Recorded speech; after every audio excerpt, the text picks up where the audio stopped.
Welcome to 10 Minutes in Tokyo. The first thing I want to ask you is, there's a little bit of preparation that goes into getting there, and everyone seems to think that fly straight out to the games and then suddenly start competing at the Olympics and Paralympic Games.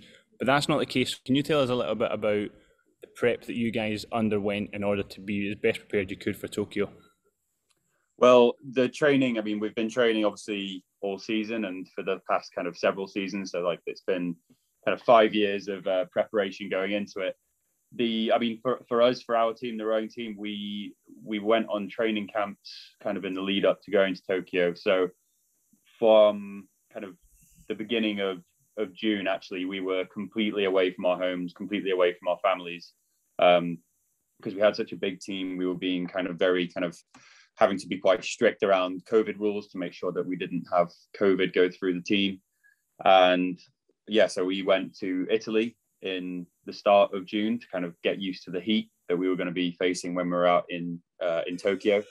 And then we went to Silveretta for the remainder of June, where we were able to acclimatize. We did some altitude training, so that was going to boost our bodies as we head into competing. And then we came home back to Reading, where our training base is. But because of the restrictions, both around isolating once we got back from Austria, and then isolating again, which overlapped with that isolation to then go out to Japan, it meant that we actually spent that whole period as a complete kind of isolated bubble, just training at our training center and living in a hotel. So the reality was, although we were out in Tokyo for probably about 2.5 weeks, we had been away fully for about 2 months. Wow. And then, as you said, that's a massive prep. The altitude training obviously comes into it, because you're the other side of the world when you compete in Tokyo.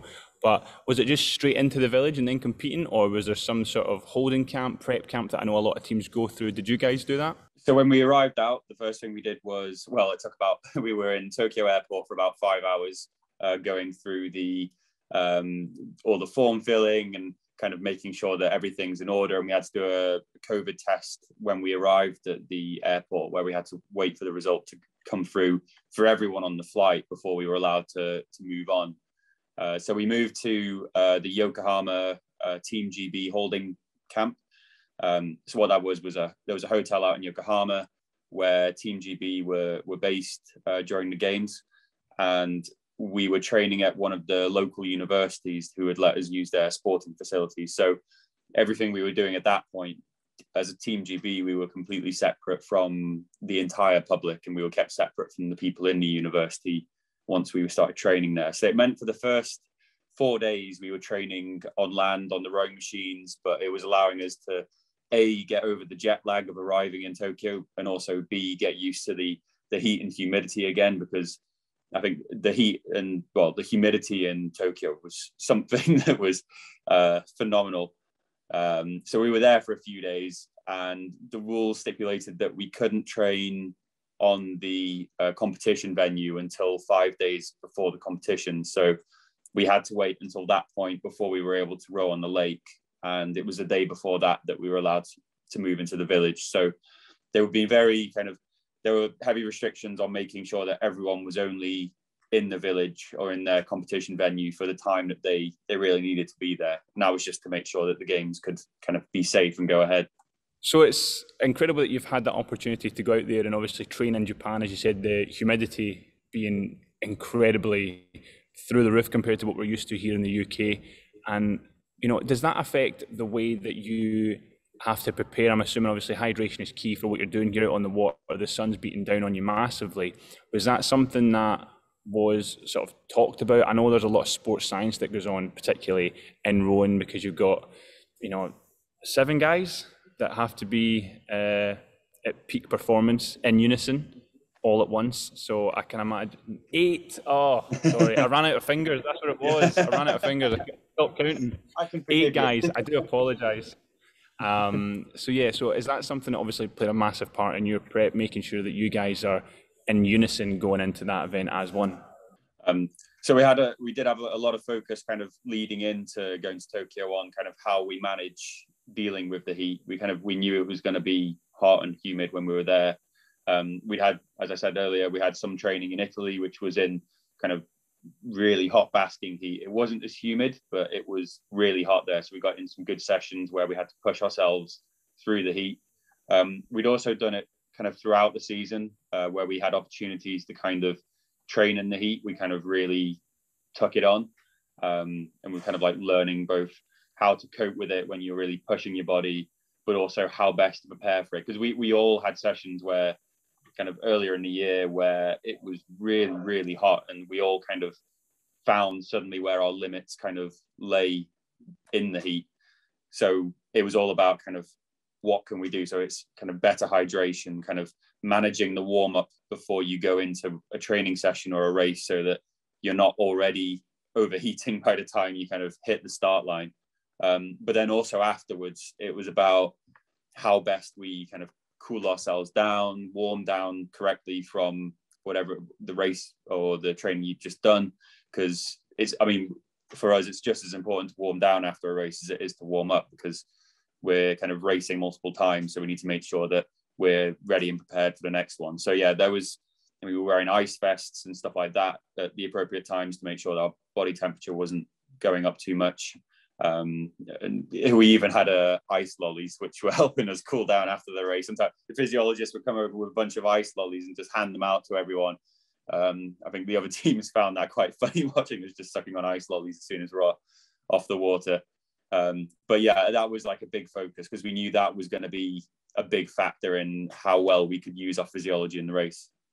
Brilliant. I've already made my mind up. I'm transitioning sports. I found out that you get ice lollies, so that's it. Table tennis is done, and I'm out. I'm into rowing. That's it. Ice lollies are sorted.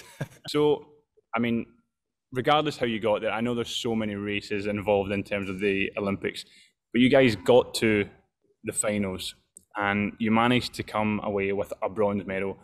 How does that make you feel? You must be so incredibly proud of yourself and your teammates for, ultimately being third best in the world. That's incredible. What an achievement. I mean, it was incredible. I mean, it was a tough week. It was a real kind of battle to kind of get through. We had our heat that didn't quite go to the plan that we wanted it to.